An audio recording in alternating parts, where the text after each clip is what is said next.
네, 호감통센터입니다. 중국 시장 현황 함께 점검을 해보도록 하겠습니다. 유한타증권의 이종엽 과장과 함께하도록 할게요. 안녕하십니까? 네, 안녕하세요. 네, 주요 정치적인 이벤트들을 앞둬서 이제 약간 보합권에 머무르나 봐요. 시장 현황부터 살펴보도록 하죠.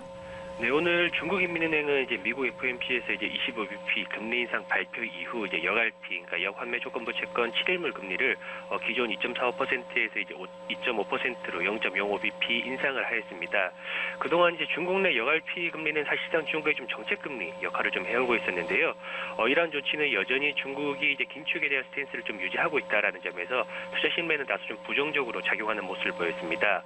이에 따라서 오늘 증권업종 같은 경우에는 현재 이제 마이너스 한 1.5%에서 한 2%가량 좀 조정이 나오고 있는 국면입니다. 여기에 또 중국 내 주요 정치 이벤트인 이제 그 중국 경제 공작 회의를 앞두고 있다라는 점 역시 중국 증시 같은 경우 좀 다소 관망 심리가 확대되어 있는 요인으로 작용을 했습니다. 즉 주요 이벤트 중에 하나였던 미국 FOMC 이벤트는 좀 끝났지만은 여전히 좀 대내 이벤트인 경제 공작 회의를 좀 앞두고 있다라는 점에서 다음 주 초까지는 다소 좀 관망에 대한 심리가 좀 확대가 될 것으로 예상을 하고 있습니다. 네, 오늘 시장에서의 큼직한 이슈도 찾아보도록 하고요. 어떠한 종목 우리가 주력해보면 좋을지 좀 정리를 해보도록 하죠. 네, 오늘 첫 번째 이슈로는 이제 중국 제약업종의 좀 견조한 성장 지속에 대한 부분들입니다. 2017년 1월에서 이제 9월까지 이제 중국 제약산업 누적 매출액은 전년 동기 대비 이제 12.1% 증가한 2.1조 위안을 기록하였고요. 순이익 역시 2,419억 위안으로 전년 동기 대비 이제 18% 성장을 하는 모습을 보였습니다. 특히 좀 주목을 해야 되는 부분들은 제약주 내에서도 이제 시장 점유율 상위 기업들의 약진이 돋보이는 사항인데요.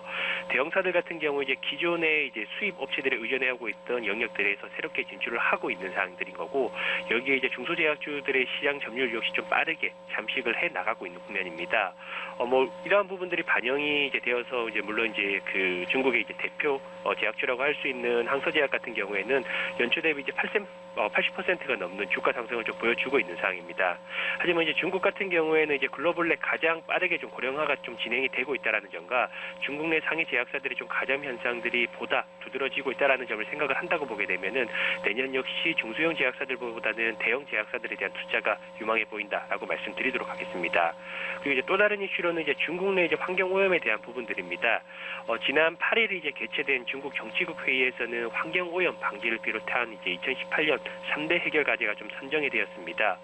이번 회의를 통해서 다시 한번 중국 최고 지도부들의 이제 환경 보호에 대한 확고한 의지가 확인이 된 만큼 중국 정부의 환경 규제에 대한 움직임들은 좀 지속될 것으로 판단을 하고 있습니다.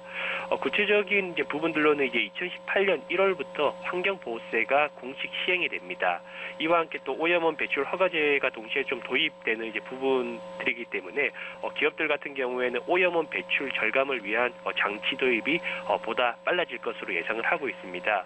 여기에 좀 환경보호 장비 제조 산업 발전에 대한 가속화 부분에 대한 부분들도 역시 좀 기대가 되고 있는데, 구체적인 이제 정책 안으로는 이제 100억 위안 이상의 환경 보호 제조업체를 이제 10개를 육성을 해서 2020년까지 산업 생산량 1조 위안 규모를 달성할 것이라고 이제 밝혔던 만큼 장기적인 부분들에 있어서 중국 이제 환경보호 장치 제조업체들의 수혜가 될 수 있는 정책이다라고 볼 수 있습니다. 이런 이슈로 인해서 오늘 관심을 가져볼 만한 종목으로는 청신환경 기술을 말씀드리도록 하겠습니다. 동사는 이제 2001년 설립된 환경보호 이제 종합 서비스 업체라고 좀 볼 수 있고요. 대형 석탄 발전소의 집진, 탈항 그리고 탈진 설비 설계에서부터 건설 그리고 이제 운영까지 수직 계열화를 갖추고 있는 대표적인 환경 관련 기업이다라고 볼 수 있습니다. 동사의 경우 이제 정부가 좀 최초로 추진했던 배기가스 탈항 그 특허 시범 이제 경영 그 7개 업체로 좀 선전됐던 기업이기도 하고요. 현재 중국 내 탈항 탈진 분야에서는 시장 점유율 20%로 1위를 기록을 하고 있는 업체입니다. 현재 중국의 좀 대기 오염 같은 경우에는 심각 수준을 넘어서 이제는 생존의 문제로 좀 직결이 되고 있는 만큼 현재 이제 중국의 대기 오염은 이제 정치 사회 분야의 좀 대표적인 문제로 확대가 되고 있는 상황이고, 중국 정부 역시 이러한 대기 오염에 대한 심각성을 잘 알고 있는 만큼 앞서 이슈 분석에서 언급드렸던 것들처럼 대기질 개선을 위한 정책적인 분야뿐만 아니라 이제 금전적인 부분에 있어서도 많은 지원을 하고 있는 사항들입니다. 이에 따라서 이제 2020년까지 대기오염 처리 및 방지 설비에 대한 투자가 크게 증대할 것으로 기대가 되고 있고요. 이러한 부분들은 업계 1위인 동사가 이제 가장 큰 정책적인 수혜를 누릴 것으로 전망을 하고 있습니다. 보통 이제 중국 내 환경 관련 기업들 같은 경우에는 좀 밸류에이션에 대한 투자 부담감이 좀 존재하는 데 반해서 청신환경 기술 같은 같은 경우에는 현재 주가 수준은 이제 PER 한 25배 수준으로 밸류에이션에 대한 매력이 다른 경쟁사들보다 좀 높다라고 볼 수 있습니다.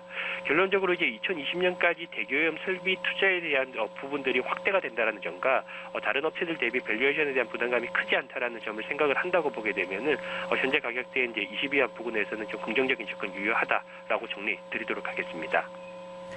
네, 우리나라에서도 그렇지만 중국에서도 또 정부의 환경 규제와 관련된 움직임이 포착이 되고 있습니다. 관련 종목으로 오늘 청신 환경 기술까지 살펴봤는데요. 흐름 예의주시하시면서 투자 전략 만들어 보시면 좋을 것 같습니다. 후강통센터였고요. 유한타증권의 이종엽 과장과 함께했습니다. 오늘 말씀 고맙습니다. 네, 감사합니다.